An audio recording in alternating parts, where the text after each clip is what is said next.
ಲಕ್ಷ ಕೋಟಿ ಹೊಸ ಸಾಲವನ್ನ ಮಾಡಿ ದಾಖಲೆ ಸಾಲಗಾರ ಸಿದ್ದರಾಮಯ್ಯ ಅಂತ ಹೆಸರು ಪಡ್ಕೊಂಡಿದ್ದೆ. ಎಲ್ಲಕ್ಕಿಂತ ಹೆಚ್ಚಾಗಿ ವ್ಯಾಪಕವಾಗಿ ಭ್ರಷ್ಟಾಚಾರದಿಂದ ಭ್ರಷ್ಟ ಸರ್ಕಾರವನ್ನೇ ನಾವು ನೋಡಿರಲಿಲ್ಲ.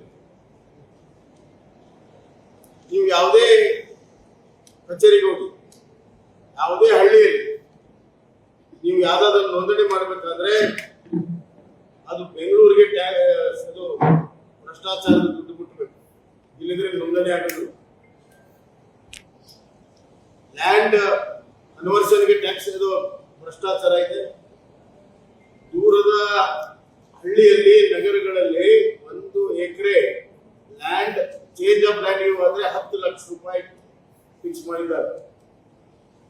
ಅಲ್ಲಿಂದ ಪ್ರಾರಂಭ ಆಗಿ ಇವರು ಕೊಡುವಂತ ಅಕ್ಕಿಯಲ್ಲಿ ಭ್ರಷ್ಟಾಚಾರ ನಡೀತಾ ಇದೆ. ಆ ರೇಷನ್ ಅಂಗಡಿಯ ಮಾಲೀಕರ ಅಸೋಸಿಯೇಷನ್ದವರು ಈಗಾಗಲೇ ಕಂಪ್ಲೇಂಟ್ ಅನ್ನು ಮಾಡಿದ್ದಾರೆ. ಅವ್ರು ಹೇಳ್ತಾರೆ, ಪ್ರತಿ ತಿಂಗಳು ನಾವೇನು ಅಕ್ಕಿ ಕೊಡಬೇಕು, ಕೇಂದ್ರ ಸರ್ಕಾರ ನರೇಂದ್ರ ಮೋದಿ ಅವರ ಅಕ್ಕಿ ಏನು ಬರ್ತದೆ, ಅಕ್ಕಿ ಎಷ್ಟು ಕಡಿಮೆ ನಾವು ಹಂಚಿಕೆ ಮಾಡ್ತೀವಿ ಅಷ್ಟು ಸಂತೋಷ ರಾಜ್ಯ ಸರ್ಕಾರಕ್ಕೆ. ಅಂದ್ರೆ ಭ್ರಷ್ಟಾಚಾರಕ್ಕೆ ಎಷ್ಟು ಅವಕಾಶ ಇದೆ.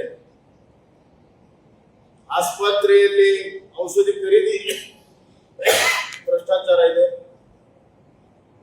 ತಹಸೀಲ್ದಾರ್ ಆಫೀಸ್ನಲ್ಲಿದೆ, ಮಂತ್ರಿಗಳ ಆಫೀಸ್ನಲ್ಲಿದೆ, ಮುಖ್ಯಮಂತ್ರಿಗಳ ಆಫೀಸ್ನಿಂದಲೇ ಭ್ರಷ್ಟಾಚಾರ ಪ್ರಾರಂಭ. ವರ್ಗಾವಣೆಯಲ್ಲಂತೂ ಬಹಳ ದೊಡ್ಡ ಇಂಡಸ್ಟ್ರಿಯಾಗಿ ಪರಿವರ್ತನೆ ಆಗಿದೆ. ಯಾವುದೇ ಅಧಿಕಾರಿ ಎಷ್ಟೇ ದುಡ್ಡು ಕೊಟ್ಟು ಬಂದು ಎಷ್ಟು ದಿವಸ ಇರ್ತಾನೆ ಅಂತ ಯಾರಿಗೂ ಕೂಡ ಗ್ಯಾರಂಟಿ ಇಲ್ಲ. ಆಡಳಿತ ಸಂಪೂರ್ಣವಾಗಿ ಕುಸಿದೋಗಿದೆ. ಜನರ ಮೇಲೆ ಭ್ರಷ್ಟಾಚಾರದ ಹೊರೆಯನ್ನು ಹಾಕ್ತಾ ಇದ್ದಾರೆ. ಇವತ್ತು ಇಲ್ಲಿಯ ದಾವಣಗೆರೆಯ ಎಲೆಕ್ಟ್ರಿಕ್ ಕಂಪನಿ 2,000 ರೂಪಾಯಿ ಎಲೆಕ್ಟ್ರಿಕ್ ಮೀಟರ್ಗೆ ಚಾರ್ಜ್ ಮಾಡಿದ್ರೆ ಅದರಲ್ಲಿ 6,000 ರೂಪಾಯಿ ಒಂದು ಮೀಟರ್ಗೆ ಭ್ರಷ್ಟಾಚಾರ ಇದೆ. ಅದನ್ನ ಜನನೇ ಕೊಡಬೇಕಾಗುತ್ತೆ. PWD ಕಾಂಟ್ರಾಕ್ಟರ್ ಭ್ರಷ್ಟಾಚಾರ ಆರೋಪವನ್ನು ಮಾಡಿದ್ದಾರೆ ಅಸೋಸಿಯೇಷನ್ದವರು. ಅಬ್ಕಾರಿ ಅಂಗಡಿ ಮಾಲಕರು ಭ್ರಷ್ಟಾಚಾರ ಮಾಡಿದ್ದಾರೆ, ಆರೋಪ ಮಾಡಿದ್ದಾರೆ. AEB ಕಾಂಟ್ರಾಕ್ಟರ್ ಭ್ರಷ್ಟಾಚಾರ ಆರೋಪ ಮಾಡಿದ್ದಾರೆ.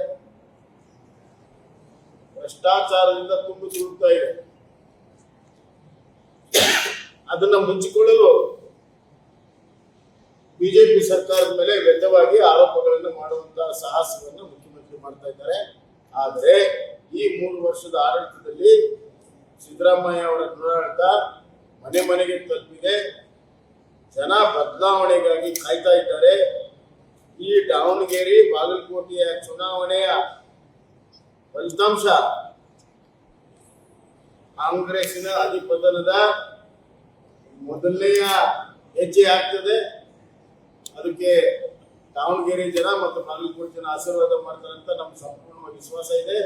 ಭಾರತೀಯ ಜನತಾ ಪಕ್ಷ ಒಂದು ಸದೃಢವಾಗಿ, ಸಂಘಟಿತವಾಗಿ, ಒಗ್ಗಟ್ಟಾಗಿ ಈ ಚುನಾವಣೆಯನ್ನು ಒಂದು ಸವಾಲಾಗಿ ಸ್ವೀಕಾರ ಮಾಡಿ ನಾವು ಈ ದುಷ್ಟ ಭ್ರಷ್ಟ ಕಾಂಗ್ರೆಸ್ ಸರ್ಕಾರವನ್ನ ಮನೆ ಕಳಿಸೋವರೆಗೂ ವಿಶ್ರಮಿಸುವುದನ್ನುವಂತ ಪಣವನ್ನು ಕೊಟ್ಟು ಈ ಚುನಾವಣೆಯ ರಣದಲ್ಲಿ ತೊಡಗಿದ್ದೇವೆ.